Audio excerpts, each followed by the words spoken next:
आज हामीले किर्चफ लको बारेमा पढ्नेछौँ। पहिला किर्चफ फर्स्ट ल और करेन्ट ल और जन्सन ल। किर्चफ फर्स्ट लले के भन्छ भन्दा जति पनि करेन्ट जन्सनमा आएको छ र जति पनि करेन्ट जन्सनबाट गएको छ तिनीहरूको अल्जेब्रिक सम जहिले पनि इक्वल हुन्छ भनेको। जस्तो एउटा इक्जाम्पल लिउँ। एउटा यो भयो, यहाँबाट I1 करेन्ट आयो अनि I1 करेन्टले जाने दुईटा बाटो छ भने चाहिँ एउटा I2 करेन्ट एउटा I3 करेन्ट हो भनेपछि I1 भनेको I2 plus I3। It state that the algebraic sum of current moving towards the junction is equals to the algebraic sum of current moving away from the junction. कतिवटा current आयो, एउटा current आयो अनि कतिवटामा divide भयो दुईटामा भने I1 is equals to I2 plus I3। किर्चफको फर्स्ट लले त्यो भन्छ। अनि किर्चफको सेकेन्ड ल, अनि यो किर्चफको फर्स्ट ल चाहिँ principal of conservation of charge, यो चाहिँ यसमा बेस भएको हुन्छ हो। अब सेकेन्ड लमा जाम। सेकेन्ड ल अथवा भोल्टेज ल। सेकेन्ड ल र भोल्टेज लले के भन्छ भन्दा यसले के स्टेट दैट के गर्छ भन्दा in any close loop the algebraic sum of product of current and resistance is equals to sum of algebraic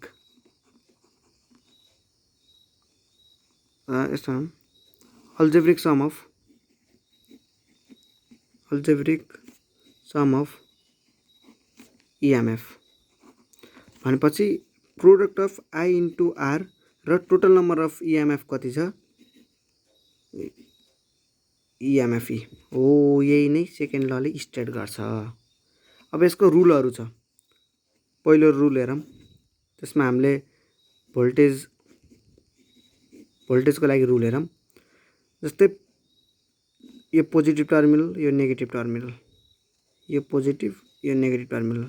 यदि पोजिटिभदेखि नेगेटिभमा कोही करेन्ट गएको छ भने त्यहाँ भोल्टेज के हुने भयो, ड्रप हुने भयो। भने भोल्टेज ड्रप हुँदा नेगेटिभ साइन है, भोल्टेज ड्रप हुँदा। अनि फेरि नेगेटिभ टु पोजिटिभ टर्मिनलमा गयो भने भोल्टेजमा के हुने भयो, गेन हुने भयो। यदि भोल्टेजमा गेन हुने भएपछि यहाँ चाहिँ पोजिटिभ चार्ज हुने भयो। अनि त्यसै गरी अर्को छ रेसिस्टेन्समा। रुल रेसिस्टेन्समा के हुन्छ, यदि करेन्ट र रेसिस्टेन्स सेम डाइरेक्सनमा छन् भने, यदि सेम डाइरेक्सनमा छन् भने नेगेटिभ चार्ज, यदि अपोजिट डाइरेक्सनमा छन् भने पोजिटिभ चार्ज। जस्तै यहाँ रेसिस्टेन्स छ, I1 करेन्ट यता आयो अरे भनेपछि यो उसलाई लिने बेला हामीले माइनस I1 यहाँ R छ भने R लिन पर्यो किनकि यो सेम डाइरेक्सनमा छ। यदि हामीले यताबाट सर्किट लिएको भए त्यति बेला प्लस IR हुन्थ्यो। अब एउटा न्युमेरिकल गरौँ, सबै डाउट क्लियर हुन्छ। अब यो 2 ओहम करेन्टमा कति 2 ओहम रेसिस्टेन्समा कति करेन्ट चाहिँ हो त निकालौँ है त। त्यसको लागि पहिला एउटा डिरेक्सन लेट गर्न पर्यो, करेन्ट कताबाट मुभ गर्छ। जस्तै अब म यताबाट माने भने यताबाट मान्न पाइन्छ। मैले यताबाट एउटा I करेन्ट माने, I करेन्ट यताबाट गयो, यहाँ गयो हो। अब I करेन्ट दुईटामा डिभाइड भयो, कुनमा, एउटा I1 मा अर्को I2 मा।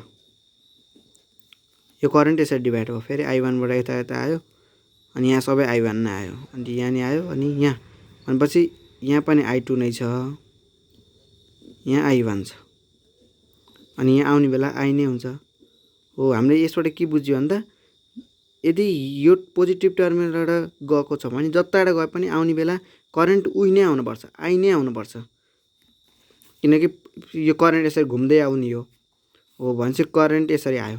अब हामीले एउटा लुप अब यहाँ लेट गरौँ नाम A B C D E F।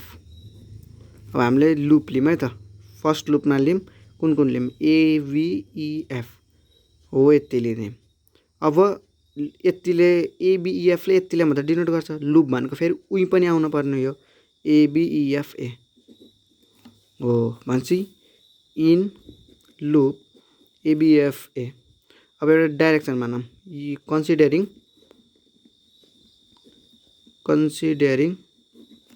कुन डाइरेक्सन मान्ने। अब हामीले करेन्ट यताबाट मानिन्छ भने क्लकवाइज डाइरेक्सन भयो, क्लकवाइज डाइरेक्सन अनि किर्चफ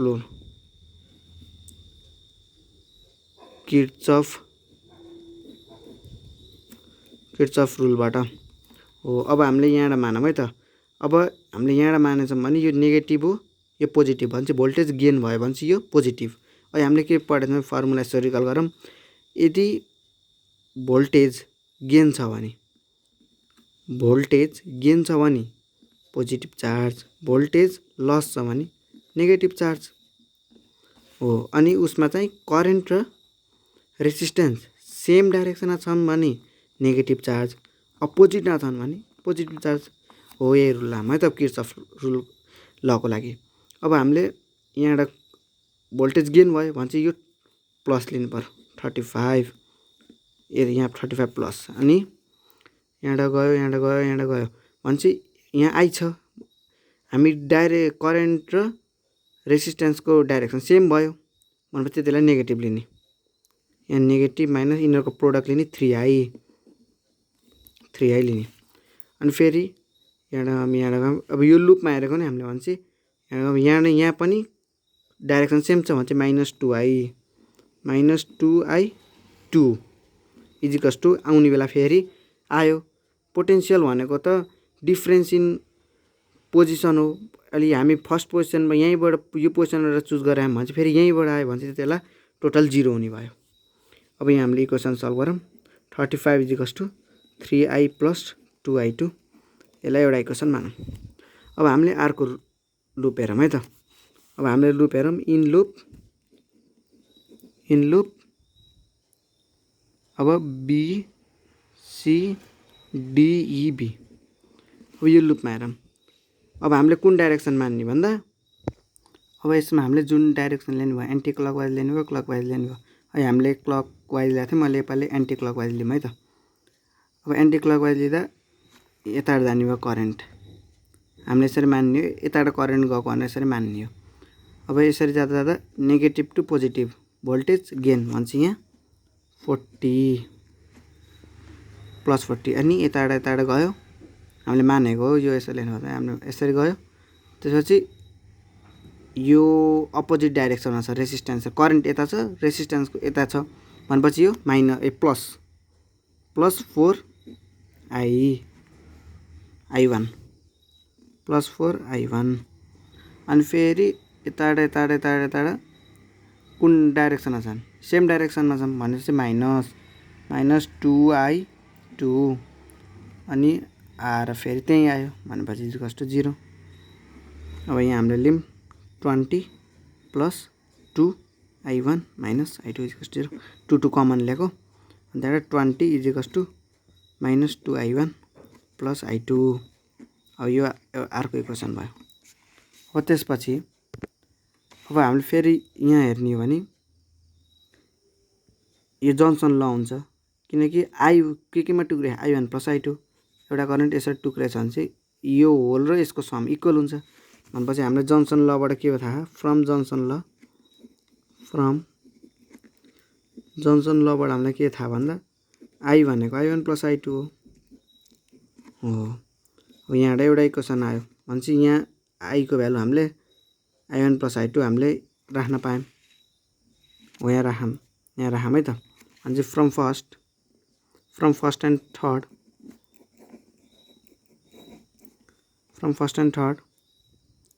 अब 35 इज इक्वल्स टु 3 I भनेको I1 + I2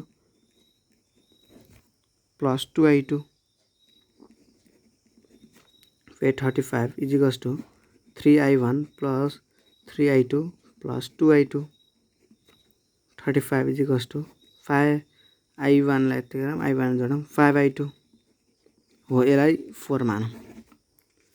अब यो इक्वेसन र हामीले यो इक्वेसनलाई सल्भ गर्न पायौँ किनकि I1 + I2 भेरिएबल छ, त्यहाँ पनि I1 + I2 भेरिएबल।